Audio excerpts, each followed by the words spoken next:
en este año belgraniano, en el que conmemoramos los 150 años de su nacimiento y el bicentenario de su paso a la inmortalidad, el Instituto Belgraniano de Quilmes y Berazategui, creado en el año 1998, el cual tiene como finalidad primordial la enseñanza, la exaltación y la personalidad del general Manuel Belgrano, la investigación histórica y los estudios historiográficos, filosóficos, militares, económicos, educacionales, referente a la personalidad y a la acción política y privada del prócer.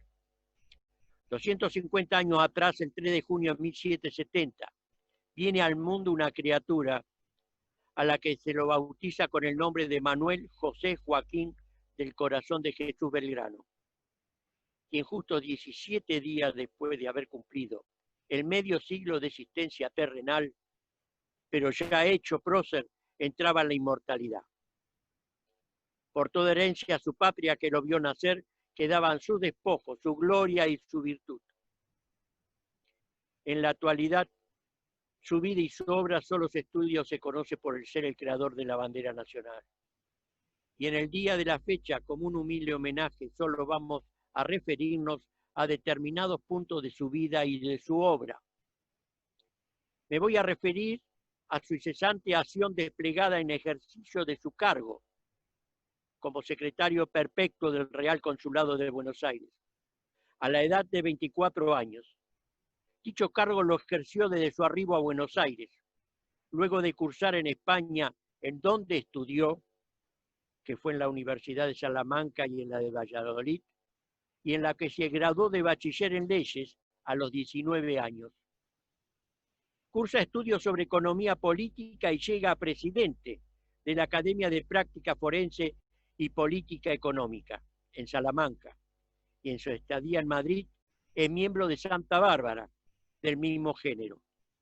Podemos decir que dominaba 4 idiomas, italiano, francés, inglés y el latín, por lo cual se pudo leer y traducir autores clásicos de la época, conocimientos que podrá poner en práctica como secretario del Real Consulado, cargo que ejerció durante 17 años. Dentro de las relaciones del consulado con la Corte se encuentra el encargo de informar, averiguar periódicamente el estado de la economía en todo el territorio de la jurisdicción del consulado, por medio de los diputados, darlo a conocer y proponerle al rey lo conveniente, junto con la lectura anual de una memoria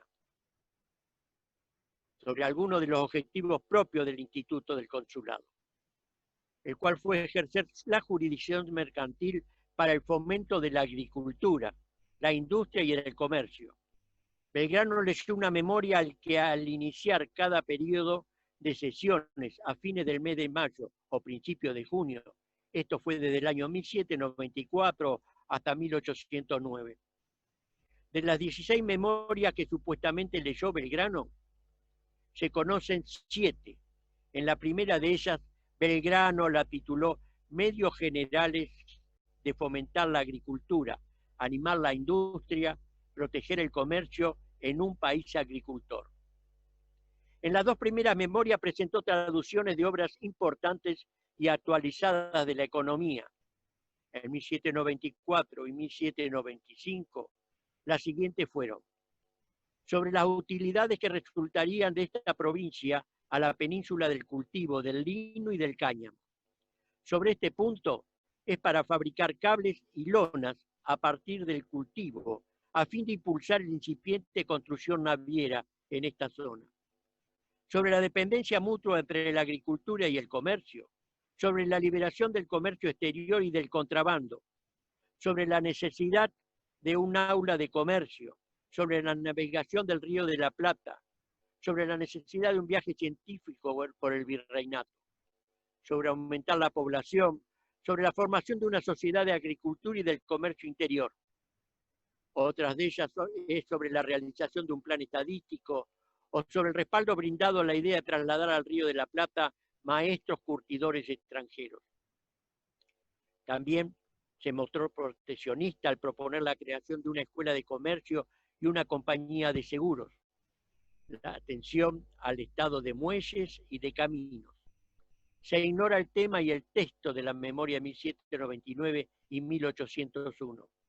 Lo que podemos decir que estos 3 últimos años Belgrano no pudo leer su memoria. Personalmente fueron la de 1794, 96 y 1800. Durante su gestión crea la Escuela de Dibujo y Náutica, cuyo reglamento elabora y en donde estudió el padre Bernardino Rivadavia. La Escuela de Dibujo, Arquitectura y Perspectiva y una de Matemática a propuesta de Carlos O'Donnell. En cuanto a la educación, brega por la creación de escuelas de primeras letras en la ciudad y villas de campaña para niños de ambos sexos. Todo ello cuando en la colonia del Río de la Plata existían una sola, costeada por la corona, y cuanto la precursora tienen sus palabras al referirse a la educación de la mujer. Y dice así: se deben poner escuelas gratuitas para las niñas, donde se les enseñará la doctrina cristiana, a leer, escribir, coser y bordar, y principalmente inspirarles amor al trabajo, para separarlas de la sociedad tan perjudicial o más en las mujeres que en los hombres. No olvidó a las niñas huérfanas del Colegio de San Miguel, a las que destinó premios de 30 y 40 pesos fuertes, y a las que presentaran una libra de algodón hilado. Otra de las ideas de Belgrano fueron establecer premios para quienes propusieran adelantos técnicos o científicos, o también quienes propusieran lograr medios adecuados para arborizar jurisdicciones en la capital como plantaciones útiles, introducir un nuevo cultivo, aguadas permanentes en la campaña, también preservar los cueros de la polilla, o realizar un estudio minucioso del estado de la población en cada provincia del virreinato. Esto es distinguiendo clases, ocupaciones, industrias y cultivos. Otra de las iniciativas que podemos mencionar fue el apoyo que desde el consulado se brindó a órganos periodísticos, como el Telégrafo Mercantil de Francisco Antonio Cabello y el Seminario de Agricultura, Industria y Comercio de Juan Bautista Alberdi, Hipólito Avieites. Manuel Belgrano, de su gestión en el consulado, fue fundamental en el camino hacia la independencia. Pensó en un país en medio de la crisis, convirtiéndose en el promotor de la educación de la mujer, en el promotor del seguro naviero y ser el primer estadista en la Argentina, a riesgo de no ser comprendido por sus contemporáneos. Y a decir de Bartolomé Mitre, una página de su vida, de la que cautivarán las miradas simpáticas de la posteridad. En ella resplandece la gloria sin sangre, el progreso con sus atributos de la paz y la propaganda de las ideas avanzadas. Manuel Belgrano había sido designado capitán del Regimiento de Milicias Urbanas de Infantería de Buenos Aires por su cargo de secretario del consulado. Al producirse las invasiones inglesas, no participa directamente en la primera porque su regimiento se dispersó y entonces se dirigió a Montevideo y no participó en esta. Sí volvió a partir de la reorganización de las milicias para la defensa ante la segunda invasión, ante la segura segunda invasión.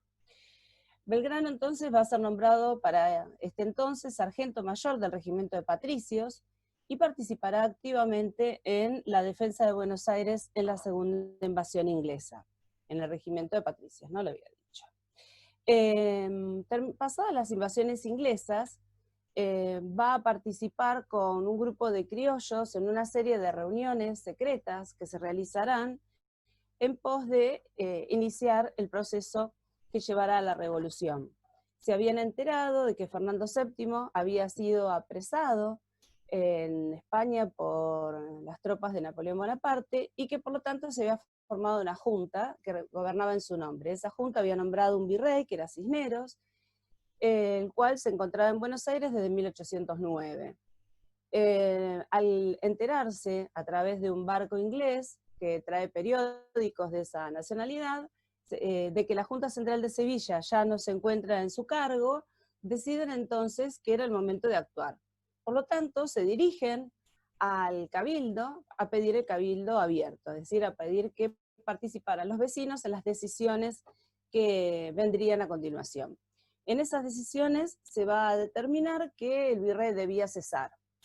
Algo interesante para mencionar con respecto al cabildo abierto es que participaron 4 belgranos, es decir, Manuel Belgrano y 3 de sus hermanos, que quizás es algo no tan conocido.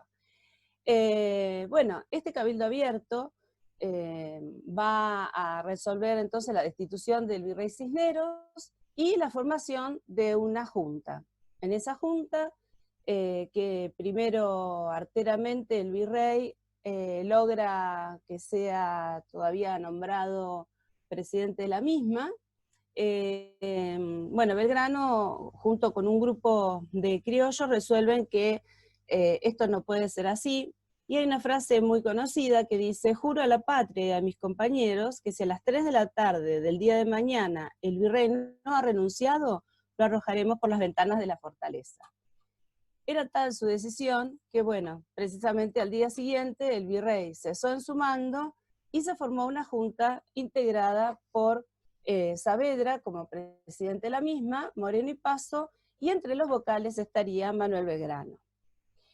Entre las decisiones tomadas por esta junta estaba el hacer conocer a las intendencias del Virreinato del Río de la Plata lo que estaba ocurriendo en Buenos Aires, asegurarse su integración a la junta y la fidelidad a la misma. Bueno, por eso Manuel Belgrano va a ser enviado al Paraguay para dirigir el ejército que llevaría este mensaje revolucionario y además, bueno, buscando su integración a la misma.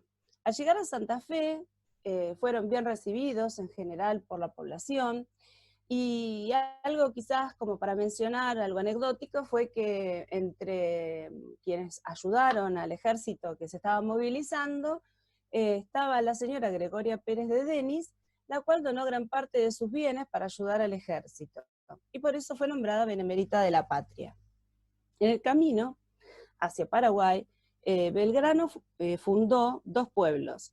El primer pueblo patrio, que fue Curuzucuatiá, y el segundo, que fue Mandisoví.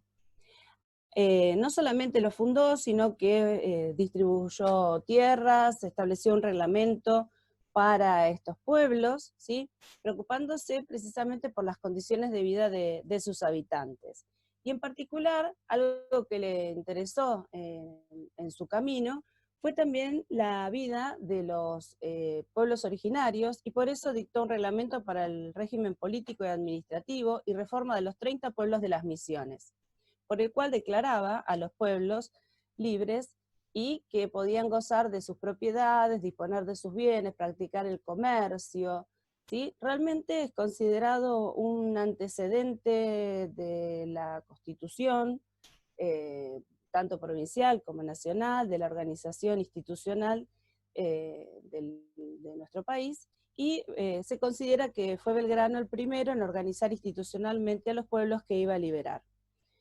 En el camino hacia Paraguay realmente tuvo que atravesar caminos desconocidos, tuvo que avanzar por caminos muy lentos, llegando a cruzar simplemente 4 leguas por día o a dirigir a su ejército por esteros.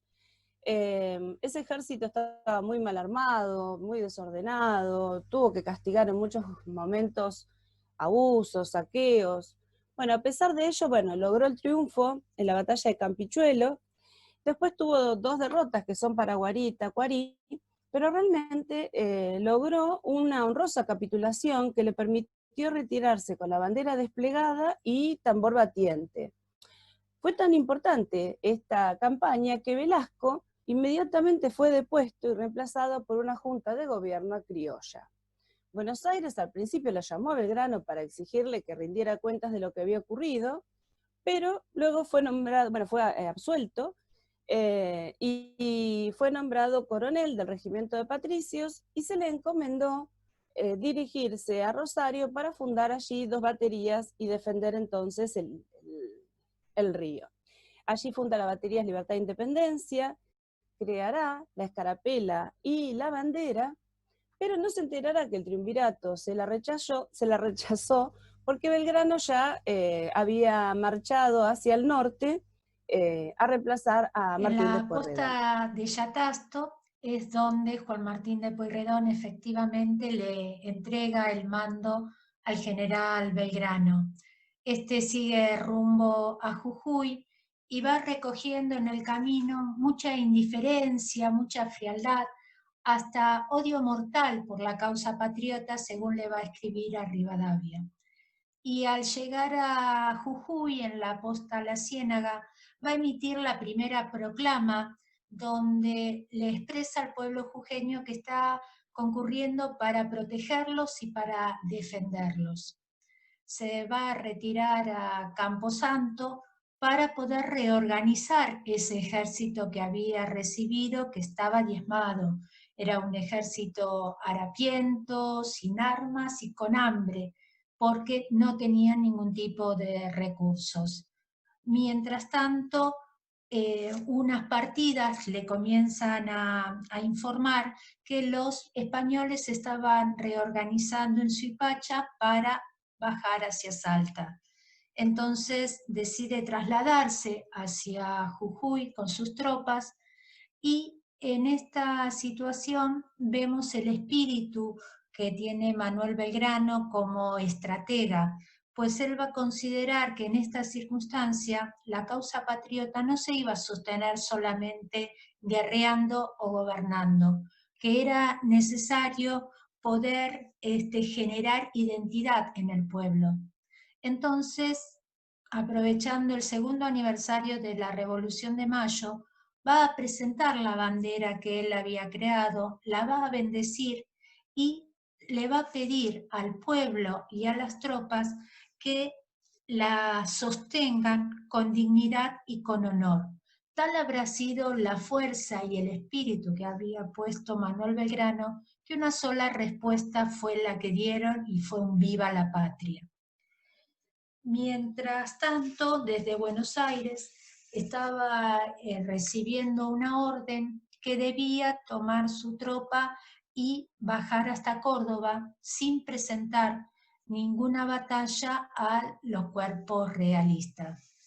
Cochabamba había sido vencida por los españoles y Belgrano tenía un tema moral que se presentaba: cómo dejar al pueblo jujeño a expensas de la sed de venganza que seguramente traerían las fuerzas españolas.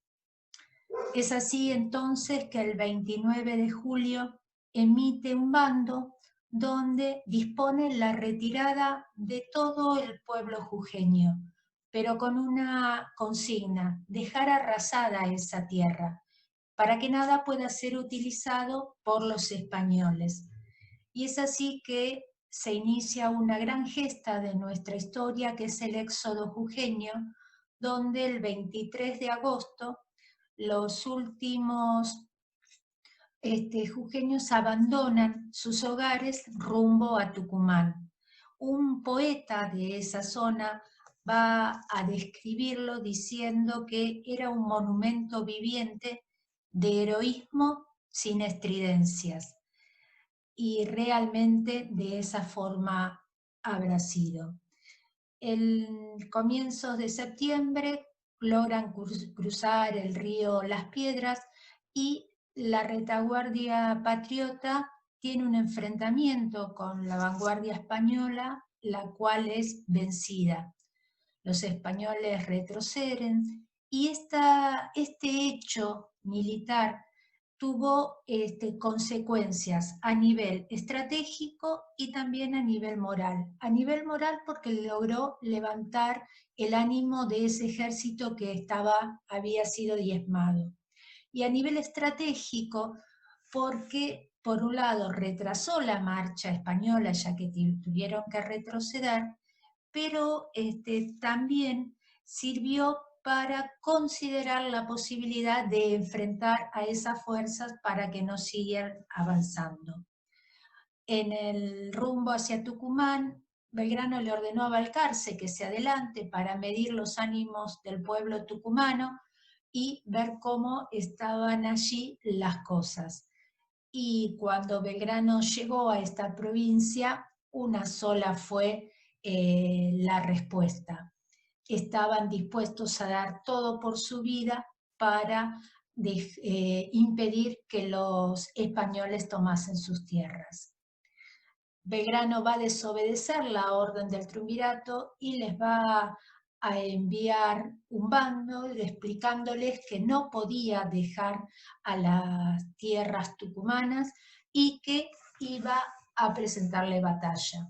Comienzan a organizar las fuerzas y es así que el 24 de septiembre Tristán, el general español, va a avanzar muy confiado sobre la provincia de Tucumán y por uno de los flancos Belgrano lo va a atacar. Se genera el combate que fue de una forma desordenada, de una forma desprolija, a tal punto que hasta una manga de langostas que avanzaba desde el norte trajeron más confusión pensando que eran balas que golpeaban el pecho, sobre todo en los españoles, que lo tomaron como un mal presagio. Hacia el atardecer ya los generales decidieron replegarse del campo de las carreras donde se estaba realizando este combate, y al día siguiente Belgrano le ofrece a Tristán la rendición con la cuestión de que no volviesen a tomar las armas y adherirse a la causa patriota. Tristán no lo acepta, por otra parte sabía que estaba en infracción con sus superiores porque no tenía orden de avanzar hasta Tucumán, así que se retira a Salta. Este triunfo, por un lado, fue un hecho muy importante a nivel político porque, bueno, cuando llegan estas noticias a Buenos Aires, es un golpe de gracia para ya el desprestigiado primer triunvirato, y los sectores proactivos de la revolución van a tomar una posición más ofensiva, y el segundo triunvirato le va a brindar a Belgrano un apoyo más significativo. Por otra parte, Belgrano va a ofrecer el triunfo que había tenido en Tucumán a la Virgen que era patrona, Nuestra Señora de la Merced, a quien le va a entregar su bastón de mando. Y por otra parte también va a reorganizarse y va a recibir escapularios de las Hermanas de Buenos Aires para toda su tropa.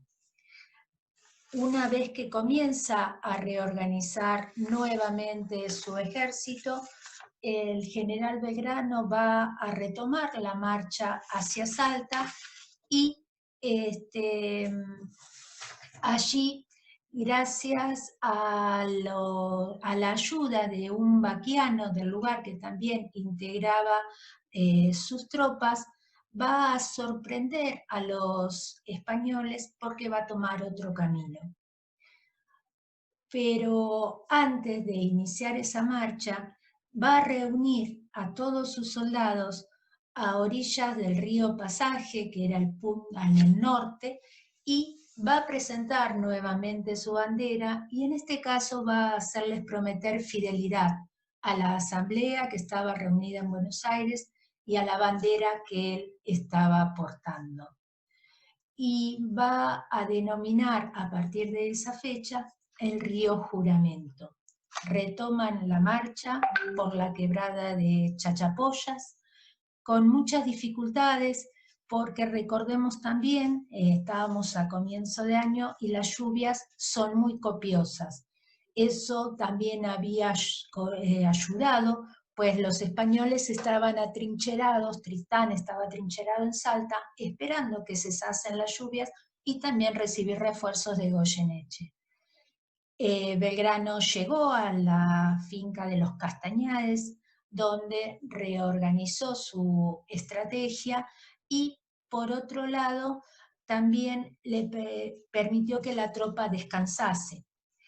El día siguiente ya Dorrego va a avanzar hacia la ciudad de Salta, y los españoles, que comenzaron a reorganizarse su armamento, a prepararlo, no tuvieron tiempo porque los arremetieron.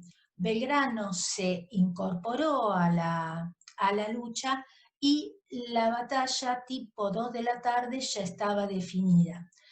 Los realistas retrocedieron, intentaron atrincherarse en la ciudad de Salta, pero nada podían hacer. Las fuerzas de Belgrano ingresaron a la ciudad y se dirigieron a la iglesia de Nuestra Señora de la Merced, y allí, luego de un repique de campanas, colgaron un poncho celeste y blanco como señal del triunfo.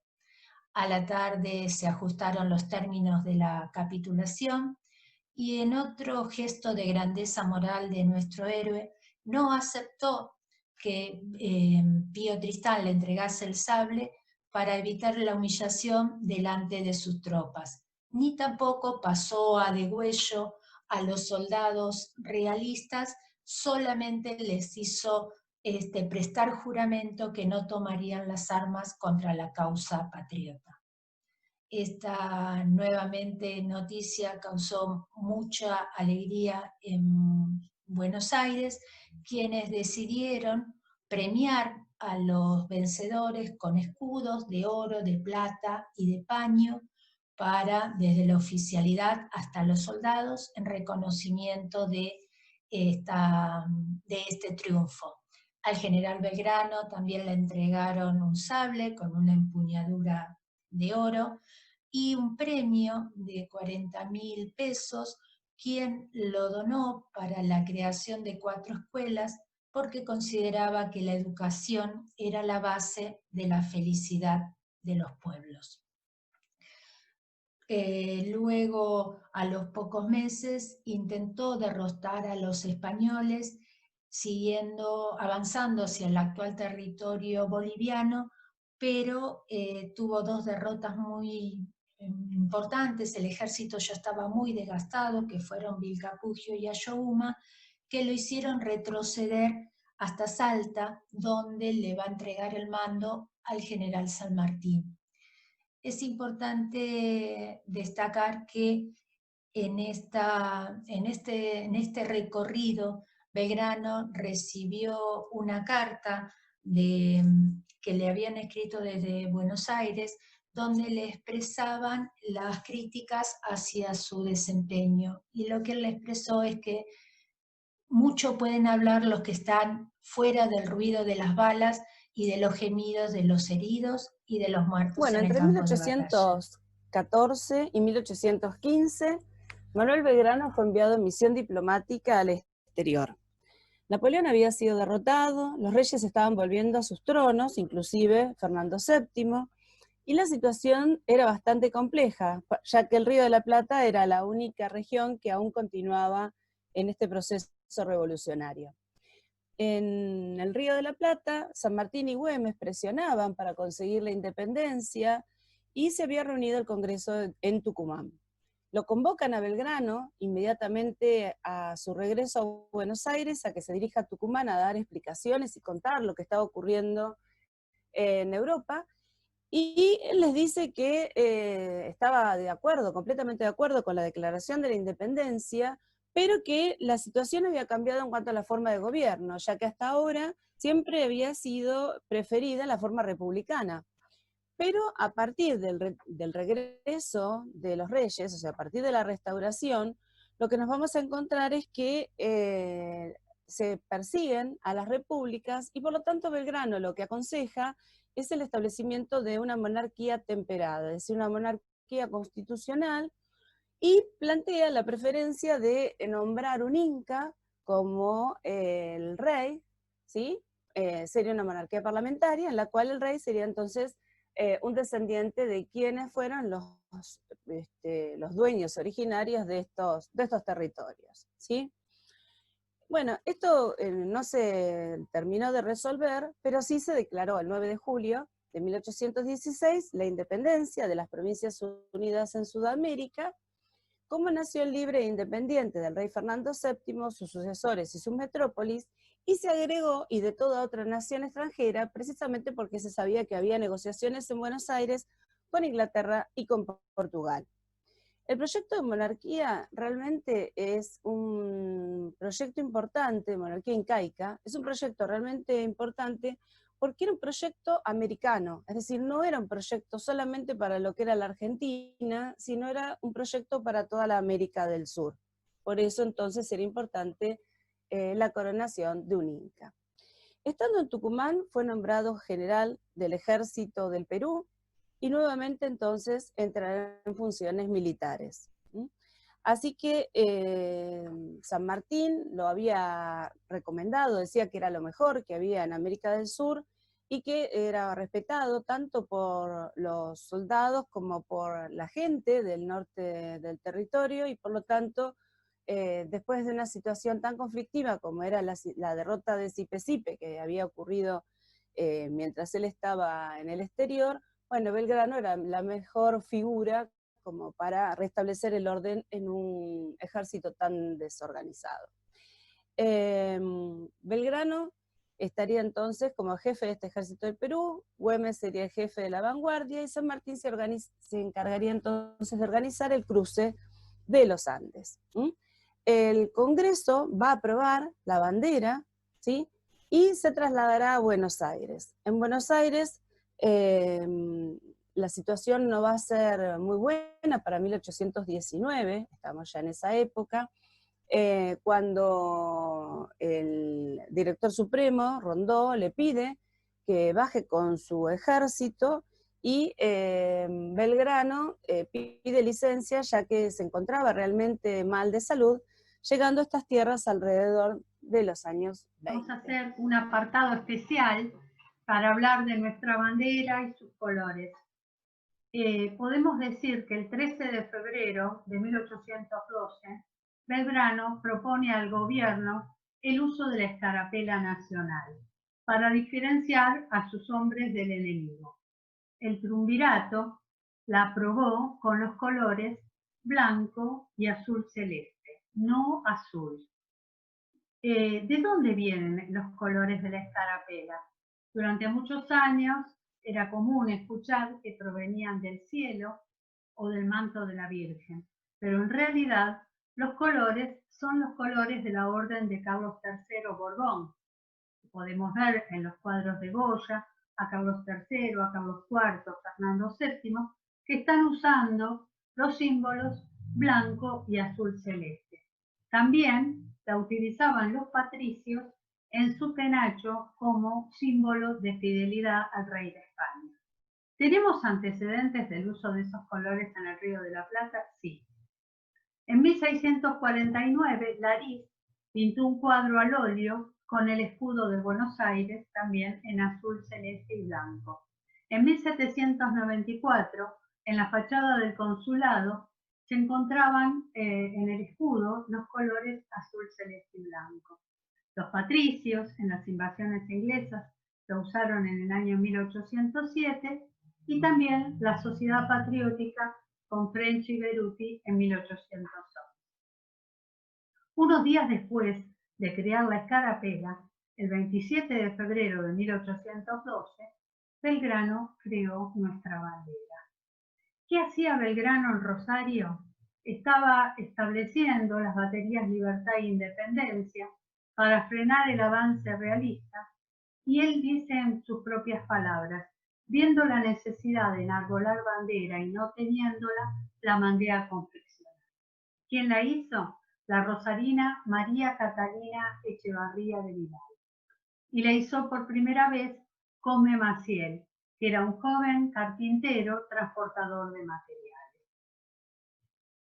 Esta es, según la tradición de rosarina, durante muchos años se consideró a esta bandera como la primera utilizada.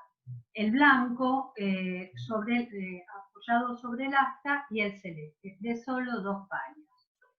El triunvirato, al enterarse de esto, la desautorizó. Pero Belgrano no llegó a saberlo. ¿Por qué? Porque el 1 de marzo había partido para hacerse cargo, como comentaban las chicas, del Ejército del Norte. Y Belgrano, a pesar de que estaba en muy malas condiciones de salud, viajó postrado, se dirigió hacia el norte. 3 meses después, aún Belgrano no sabía que había sido desautorizada la bandera, y el 25 de mayo de 1812, Belgrano está en Jujuy y enarbola la bandera en el Cabildo. La saluda con salvas de cañón, luego la lleva a la catedral y es bendecida por Juan Gorriti. A la tarde forma a sus hombres en la plaza y lanza una arenga impresionante. Serían las imágenes que estamos viendo.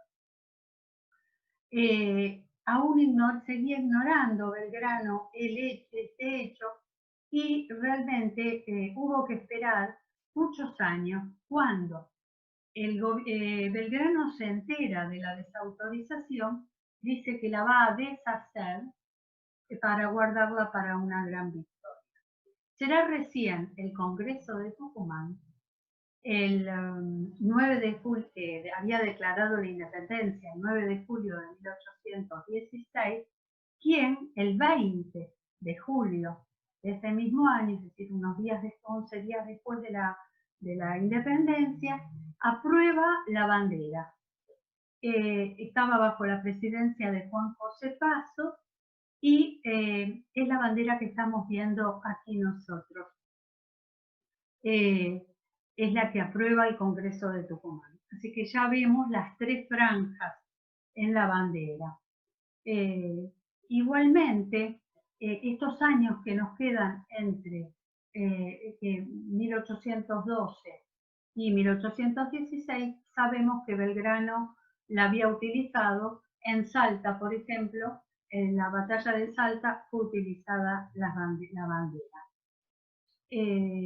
Bueno, el Congreso luego se traslada a Buenos Aires y el 25 de febrero de 1818 le incorpora el sol.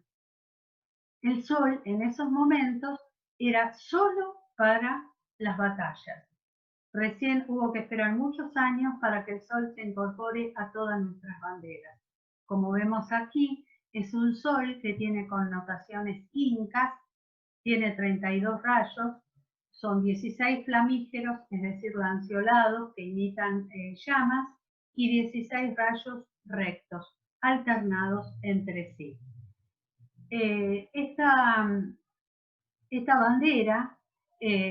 Este sol está tomado de la moneda de 8 reales de plata desde 1985. Y el color del amarillo es amarillo oro. Las formas de la bandera. Bueno, aquí hay toda una problemática con respecto a la forma. Según a qué autor tomemos, entre 1858 y 1940 se siguió la línea de Mitre, es decir, esta bandera, la de 3 franjas. Pero a partir de la década de 1940 aparecen otras posiciones. La de Chamorro es esa bandera que vimos hoy, esta, que es la llamada también bandera rosarina. Pero también aparece en la década de 1940 la postura de Mario Belgrano. Mario Belgrano se basa en una bandera que es blanca y celeste, pero horizontal. ¿Y de dónde saca Mario Belgrano esa información? El cuadro típico de Belgrano, que hoy es el cuadro oficial del Instituto Belgraniano, el que está detrás mío, es un cuadro que fue pintado en el año 1815, cuando Belgrano hizo su misión diplomática a Inglaterra, y ahí, en ese cuadro, aquí lo tenemos, hay una escena de batalla y está esta bandera horizontal. Entonces, si dicen, si Belgrano posó para el cuadro y dio las directivas, tiene que haber sido esta la primera bandera. Aquí sigue habiendo toda una serie de teorías, hay distintos autores, hay muchos trabajos realizados. Últimamente se han realizado trabajos muy interesantes estas imágenes que vemos son del libro de Eduardo Pérez Torres, quien realizó un libro muy interesante, aquí lo tenemos, en el cual él hace un análisis de las banderas encontradas en Titiri. Titiri es una localidad de Macha. Macha pertenecía al Alto Perú, hoy República de Bolivia, y en el interior de esta capilla había dos cuadros de Santa Teresa, ahí en el altar, como ustedes ven, es una capilla sumamente humilde, de barro, paja y algunos tirantes, muy pequeña. Se encuentra en 1885 detrás de los cuadros clavadas a la pared dos banderas. Eran esas dos banderas que veíamos hoy. A esta, a la que está a la izquierda, se la llama bandera de Macha. Y según las investigaciones hechas realmente en forma documentada, estas banderas serían la de Rosario, es decir, blanco, celeste y blanco, horizontal. Y la otra bandera, también llamada, aunque también se encontró en Macha, bandera de Ayohuma, es celeste, blanca y celeste. Sería la de Jujuy. Quiere decir que hubo dos banderas, una la de Rosario y otra la de Jujuy. Esta bandera, la bandera de Macha, se encuentra en Sucre y la llamada bandera de Ayohuma se encuentra en el Museo Histórico Nacional del Parque Lezama. Ha sido restaurada después de un enorme trabajo que se realizó por gente que se dedica a la restauración de las banderas. Bueno, lo que nos queda ahora para cerrar el tema sería el tema de la muerte de Belgrano. En 1819, cada vez más enfermo, Belgrano se instala en Tucumán y allí fue arrestado y engrillado. Su médico, el doctor José Redcar, pidió por su delicado estado de salud. Y realmente Belgrano quería volver a Buenos Aires, pero no podía, dada su indigencia. El Estado le debía muchísimos meses de sueldo, pero no se los pagaba. Entonces le pide a su amigo José Celedonio Balbín dinero para regresar a Buenos Aires, lo que hace en marzo de 1820. El 25 de mayo, ya gravemente enfermo, redacta su testamento. Sufría de numerosas enfermedades, úlceras, reuma crónico, complicaciones cardiovasculares, cardiopatía reumática, enfermedad ocular, una fístula muy severa en uno de sus ojos, hidropesía, sífilis, paludismo, cirrosis hepática hipertrófica. Viendo que no le pagaban los sueldos que estaban reclamando, él le entrega a su médico el reloj de bolsillo, que era de oro, que se lo había regalado Jorge III durante su misión diplomática a Inglaterra en 1815. Y le dijo, no tengo otra cosa con que retribuirle sus bondades. También después de su muerte, la familia le entregó el coche y con el que el doctor volvió a Tucumán y 3.000 pesos muebles y alhajas. En cambio, el médico irlandés, Juan Sullivan, que fue quien atendió a Belgrano en abril de 1820 y quien le practicó la autopsia sin que nadie se lo pidiera, cuando encontraba su cuerpo en el convento de Santo Domingo, inició un juicio por pago adeudado a su albacea. Después de una terrible agonía, a las 7 de la mañana del 20 de junio de 1820, muere Belgrano en la más absoluta de las pobrezas, en un país que se encontraba también en una total anarquía. De acuerdo a su voluntad, fue enterrado, amartajado con el hábito de los padres dominicos, en el atrio del convento de Santo Domingo, fuera del convento, porque él pidió, por su pedido, que como él era soltero y tenía hijos, y adentro estaban sus padres, él pedía que se lo entierre afuera. En el año 1903, el 20 de junio, se inauguró el mausoleo. El mausoleo tiene los restos de Belgrano, también de Hilario Quintana y González Balcarce. Este mausoleo representa las batallas, representa a la patria y es un monumento que fue declarado años después monumento histórico nacional. También años más tarde se va a inaugurar el monumento a Belgrano en Rosario, que se considera como una